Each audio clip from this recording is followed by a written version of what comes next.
আমাদের জিন্দিগির মূল উদ্দেশ্য সমস্ত কিছু, হ্যাঁ, মানুষ শিখায় কি? ডাক্তার হওয়ার জন্য, ইঞ্জিনিয়ার হওয়ার জন্য, তাই না? বড় কিছু হওয়ার জন্য ছোট থেকে শিখায়। কি শিখায়? হ্যাঁ, ডাক্তার ইঞ্জিনিয়ার হওয়ার জন্য। কিন্তু ডাক্তার ইঞ্জিনিয়ার হয়ে সে কি করে?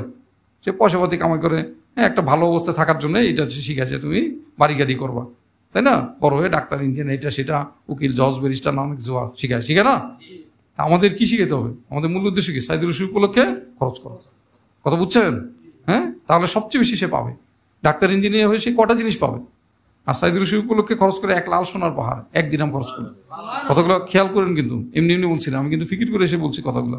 এবং এগুলো কিন্তু আপনাদের বলতে হবে অন্যদেরকে, যে কার কি উদ্দেশ্য। উদ্দেশ্য হচ্ছে ডাক্তার হওয়া, ইঞ্জিনিয়ার হওয়া, ব্যবসা করা, চাকরি করা, পয়সাপাতি কামাই করা, বাড়ি করা, গাড়ি করা, জমি করা, হ্যাঁ, হুয়া খয়রুম মিম্মা ইয়াজমাউন, সমস্ত কিছু যে শ্রেষ্ঠ হচ্ছে সাইদুর রশিদ উপলক্ষে খরচ করা।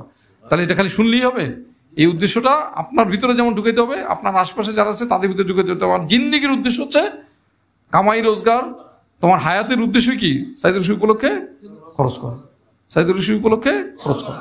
তাহলে এই বিষয়টা কতখানি গুরুত্বপূর্ণ।